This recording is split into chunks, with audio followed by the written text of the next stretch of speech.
The world of Avatar has completely changed. The four nations are no longer living in harmony and are completely gone, replaced by the mysterious Seven Havens.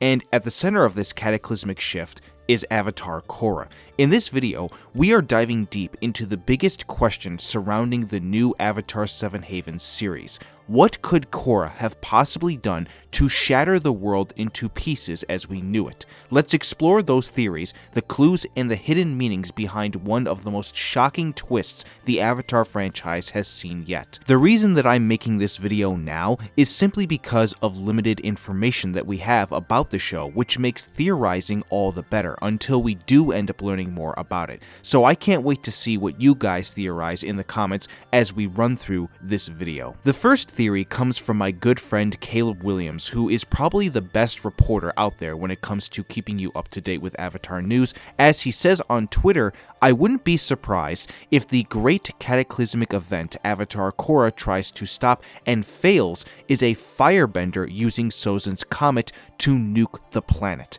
thus the post-apocalyptic future with limited technology.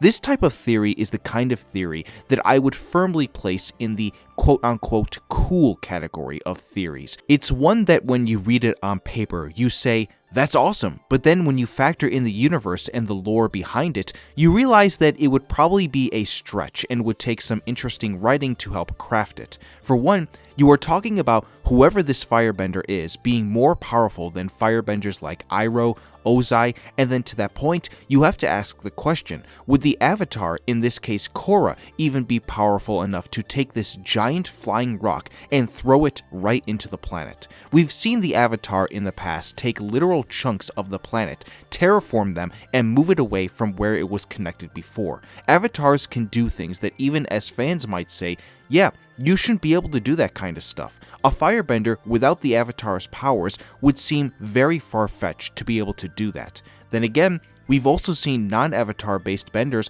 learn how to fly, so I'm not putting it past anyone to try and come up with an idea on how to make this work. All I know is that this idea that Caleb Williams lays out is insanely cool given what the Comet is able to do for firebenders. When I was a kid growing up watching this show for the first time and the concept of Sozin's Comet was first said out loud, I immediately thought that was the coolest thing I had ever heard, especially when it is the crux of what the main villain would use its power for when one day he would burn and destroy the whole of the world. Can this new Seven Havens show somehow replicate that, but in a way where the comet itself is thrown into the planet?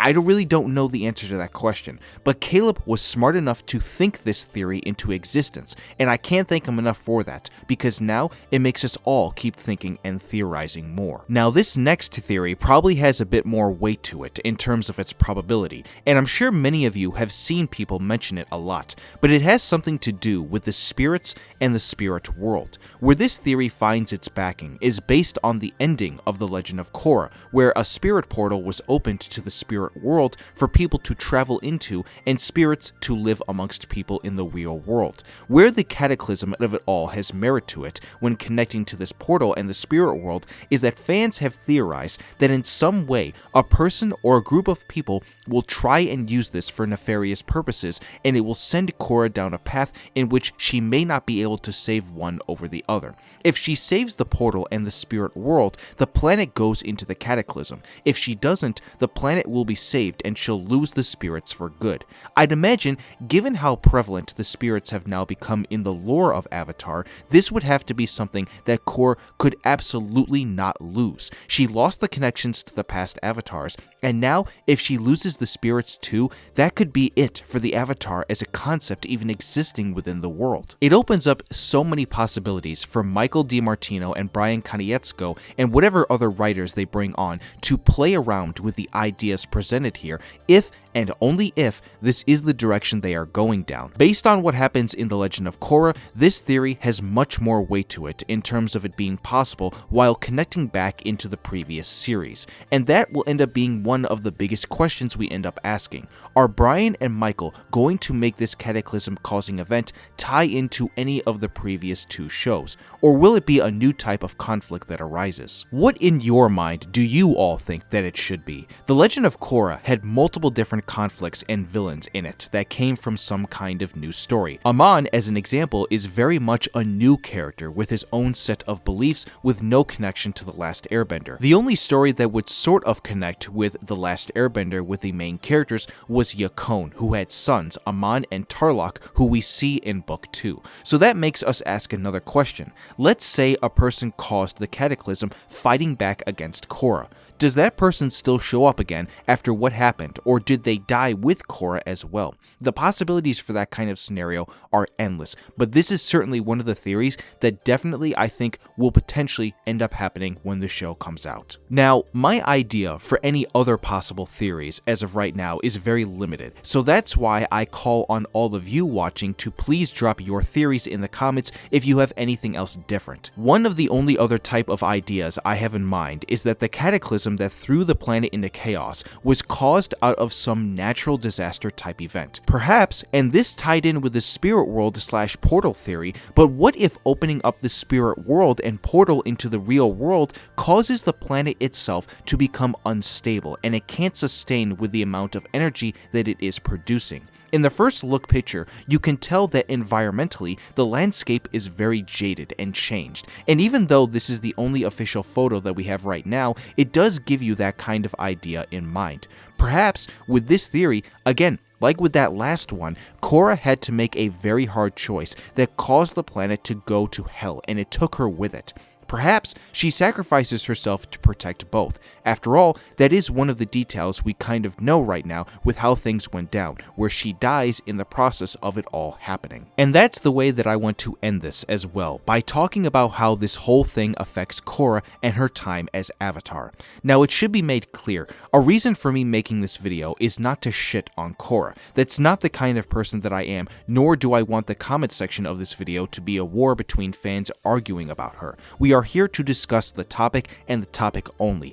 That being said, I think at first, this show could possibly paint her in a negative light to the people who survived the cataclysm, and they look down on her for doing something that maybe is misconstrued for what actually happened. That's my best guess for how it will be written. I think it could potentially get some people to like Korra even more when we realize that she made the decision she made for everything to transpire on purpose. I don't think that there's any world in which she's written for us, the audience, to hate her and kick her while she's down. I think that would be pretty misguided from the writers and creators, and I already know that they won't do that. I think the moment in which we do see what actually happened, there is a chance that we get a little emotional and feel for her. She is an avatar that has gone through everything in her life, especially as we saw it within her own show. She was a very flawed avatar, just like Aang and like the other avatars before her when it comes to stuff like making bad decisions that shouldn't be made, but then learning from them in order to help those who come after her. I think there is a chance that she and Pavi connect in some way at some point.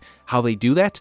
I have no idea, but I think it will happen, and when it does, Korra will pass down one of the best pieces of advice maybe any avatar has ever given. It'll all relate to the decisions that she made leading up to the cataclysm and why she made a choice to let the world be destroyed. As Uncle Iroh once said, sometimes the best way to solve your own problems is to help someone else. And you know who he said that to? He said that to Korra when she first met him in the spirit world. Sometimes the best way to solve your own problems is to help someone else. It's a very powerful thing to say, and I hope that at some point in the new show, we could see Korra fulfilling that to Pavi. I think it would also be very cool if Iroh also played a role in helping Pavi given his connection to the spirits. As of right now, it's only about speculation, and this, in my opinion, is what we can glean from to theorize of the possibilities to come. And with that being said, I'm going to end the video there. Be sure as always when I mention him to go and check out Caleb Williams. He covers all things Avatar for news, so I'll drop his news site and Twitter in the description. What do you all think about this breakdown and my analysis of the possible theories? Let me know down below in the comments. If you did enjoy the video and want to see more, be sure to drop it a like, and if you are new to this channel, subscribe and turn on that notification bell. Thank you all for stopping by Uncle Iroh's Tea Shop. I hope everyone here has a wonderful rest of the day, and I will see you all soon for more Avatar.